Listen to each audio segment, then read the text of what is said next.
Good morning બાળકો. ફરી એકવાર આવી ગયા છે આપણે સમીકરણનું સોલ્યુશન કરવા. આજે પણ આપણે શું મેળવવાનું છે? આજે પણ આપણે એક્સની કિંમત મેળવવાની છે. બરાબર. ગયા વિડીયો જોવાનું તમારું રહી ગયું હોય તો આ વિડીયોમાં ફરીથી એકવાર ધ્યાન રાખજો, જેથી તમને શીખવામાં સરળ રહે. તો હવે આપણે મેળવવાનું છે સમીકરણમાંથી એક્સની કિંમત શોધો. બરાબર બાળકો, તો ધ્યાન રાખજો આજે પણ. તો સમીકરણ આ રીતનું છે. તો 14x + 10/2 બરાબર 17. બરાબર, આ રીતનું સમીકરણ આપણને આપ્યું છે. હવે આપણે આમાંથી એક્સની કિંમત મેળવવાની છે. બરાબર બાળકો. તો હવે આ સમીકરણ એકવાર વાંચી લઈએ. તો 4x + 10/2 બરાબર 17. તો હવે જોઈશું. તો પહેલા સમીકરણને લાઈનમાં ગોઠવી દઈશું. તો 14x +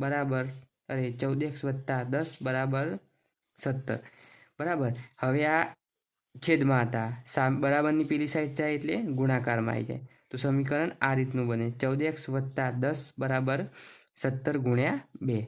તો હવે આ બંનેનો ગુણાકાર કરી લઈએ. તો 14x + 10 બરાબર 17 દુ 34. કેટલા થાય બાળકો? 34. બરાબર.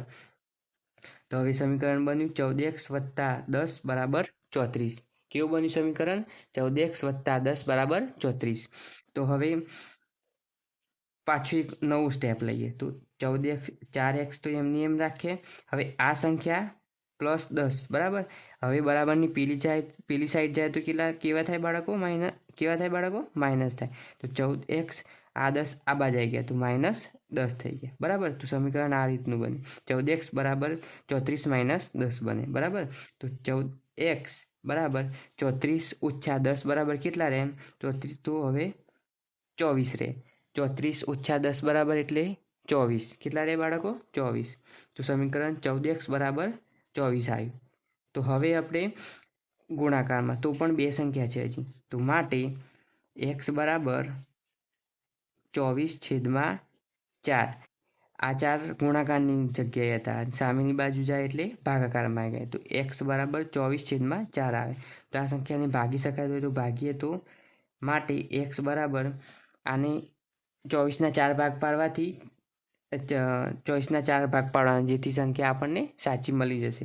તો 6 × 6, 6 દુ 12, 6 તરી 18, 6 ચોક 24. તો અહીંયા 6 એ ઉડી જાય એટલે બરાબર 6. તો x બરાબર અહીંયા કેટલી કિંમત મળે બાળકો? 6 મળે. કેટલી મળે બાળકો? 6. તો અહીંયા 14x + 10/2 બરાબર 17. તો અહીંયા એક્સની કિંમત કેટલી મળી બાળકો? 6 મળી. ફરી એકવાર જોઈ લઈએ. તો 14x + 10/2 હતા બરાબર 17 હતા. બરાબર. એ જ રીતે આ સમીકરણ આપણે લાઈનમાં કર્યું. તો 14x + 10 બરાબર 17 × 2. આ બે ભાગાકારમાં હતા, સામે બરાબરની પેલી સાઈડ જાય એટલે ગુણાકારમાં થઈ જાય. તો 14x + 10 બરાબર 17 દુ, આ બંનેનો ગુણાકાર કેટલો થાય? 34 થાય. તો આ સમીકરણ બન્યું. બરાબર. હવે 4x આ જગ્યા રાખીએ, 10ને આ બાજુ વત્તાકારની પેલી બાજુ લઈ જઈએ. બરાબર. બરાબરની પેલી સાઈડ લઈ જઈએ. પ્લસમાં હતા તો પેલી સાઈડ જાય એટલે કેવા થાય બાળકો? તો માઇનસ થાય. કેવા થાય બાળકો? માઇનસ. તો 4x વત્તા અહીંયા 10ની જગ્યાએ આપણે પેલી સાઈડ લઈ ગયા. તો 4x બરાબર 34 - 10 પ્લસમાં હતા તો આ બાજુ આવી ગયેલા માઇનસ થઈ ગયા. કેટલા થાય? 34 - 10. તો 4x બરાબર 34 - 10 એટલે કેટલા થાય બાળકો? 24 થાય. કેટલા થાય બાળકો? 24 થાય. બરાબર. માટે x બરાબર 24/4. આ બાજુ ગુણાકારમાં હતું તો પેલી સામેની બાજુ જાય એટલે કેટલા શેમાં થઈ જાય? તો ભાગાકારમાં થઈ જાય. તો માટે x બરાબર 24/4 બરાબર 6 આવે. એટલે 6ને 4 વખત ભાગવાથી, ચોથા ભાગનું ભાગવાથી તો 24 મળી જાય. બરાબર. 24ને 4 ભાગમાં પાડવાથી 6 મળી જાય. તો માટે x બરાબર 6 કિંમત મળે. તો xની કિંમત બરાબર 6 થાય.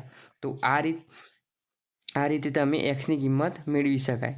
આ રીત તમને સરળ લાગી હોય તો કોમેન્ટમાં જણાવજો, અને ન લાગી હોય તો પણ જણાવજો, જેથી હું ફરી એક વિડીયો એક્ઝામ્પલ તરીકે ફરી એક સમીકરણ એક્ઝામ્પલ તરીકે તમને લઈને અને જરૂરથી બતાવીશ, અને આ રીતના કમ્પ્લીટ સમજાવીશ. આ વિડીયોમાં ખબર ના પડી હોય તો આ વિડીયો વારંવાર 3-4 વખત જોજો. ફરીથી શાંતિથી કમ્પ્લીટ સમજાવ્યું છે, તમને ઉતરી જશે. ના આવડતું હોય તો તમે વિડીયોને જોજો, સાઈડમાં મૂકજો ફોન અને તમારા રફ ચોપડામાં લખજો, જેથી કોઈ ભૂલ પડે તો ફરી આ વિડીયોમાં જોઈ લેજો, જેથી તમને કમ્પ્લીટ આ દાખલો આવડી જાય. અને જો પરીક્ષામાં પૂછાય તો તમને 5માંથી 5 કમ્પ્લીટ માર્ક મળી જાય. તો હવે બાળકો વિડીયો ગમ્યો હોય તો લાઈક આપજો અને તમારા મિત્રોને સાથે જરૂરથી શેર કરજો. હવે મળશું આપણે નેક્સ્ટ વિડીયોમાં નવા સમીકરણ સાથે. તો અહીં આ વિડીયો પૂર્ણ કરીએ છીએ. ચલો બાય બાય દોસ્તો, મળીશું નેક્સ્ટ વિડીયોમાં.